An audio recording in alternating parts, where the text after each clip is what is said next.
Ni mwendelezo wa ripoti za Nyota Race TV kutoka mkoani Shinyanga kwa siku ya leo, siku ya Agosti 27 ya mwaka 2026. Kupitia jeshi la polisi mkoani Shinyanga limeendelea na msako na operesheni mbalimbali juu hasa ya kuendelea kuweka hali ya ulinzi na usalama ndani ya mkoa wa Shinyanga. Lakini kupitia kwa kamanda wa jeshi la polisi mkoani Shinyanga, kamishna msaidizi mwandamizi SACP Janet Magome ameweza kutoa ufafanuzi juu ya makosa hayo, ikiwemo makosa 153 ambayo yamebainika katika maeneo mbalimbali ya mkoa wa Shinyanga.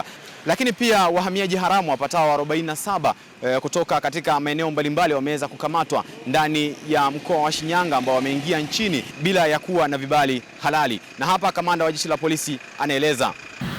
Jeshi la polisi mkoa wa Shinyanga linaendelea kufanya misako na operesheni mbalimbali kwa lengo la kuzuia na kudhibiti vitendo vya uhalifu sambamba na kuwakamata wahalifu pamoja na vielelezo vinavyohusiana na makosa mbalimbali. Katika kupitia operesheni hizo, jeshi la polisi mkoa wa Shinyanga limefanikiwa kuwakamata watuhumiwa 153 wanaodaiwa kujihusisha na makosa mbalimbali.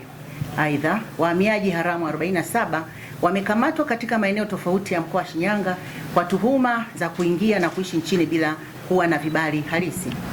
Pia katika operesheni hizo vilikamatwa vielelezo mbalimbali ambavyo ni pamoja na noti bandia zenye thamani ya shilingi milioni 1,500,000 na 30,000, mirungi kilogramu 43, bangi zenye uzito wa kilogramu 380, pikipiki 26, mifuko 13 ya saruji, nondo 20, mbao 70 ambapo 59 kati yake zina urefu wa futi 8 kila moja, baiskeli moja na mtungi mmoja wa kuzimia moto.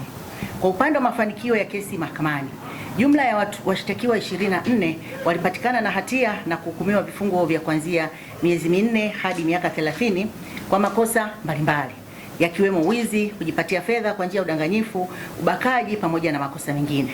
Baadhi ya washtakiwa walihukumiwa kulipa faini au kutumikiwa kifungo ambapo watashindwa kulipa faini. Lakini pia kamanda wa jeshi la polisi ameweza kutoa ufafanuzi juu ya kile ambacho kimefanywa juu ya operesheni mbalimbali za usalama barabarani. Jumla ya makosa 5291 ya ukiukwaji wa sheria za usalama barabarani. Kati ya makosa hayo, makosa 4079 yalihusu magari, huku makosa 1212 yakihusu bajaji na pikipiki. Wahusika wote walichukuliwa hatua kwa mujibu wa sheria, ikiwemo kulipa faini za papo kwa papo.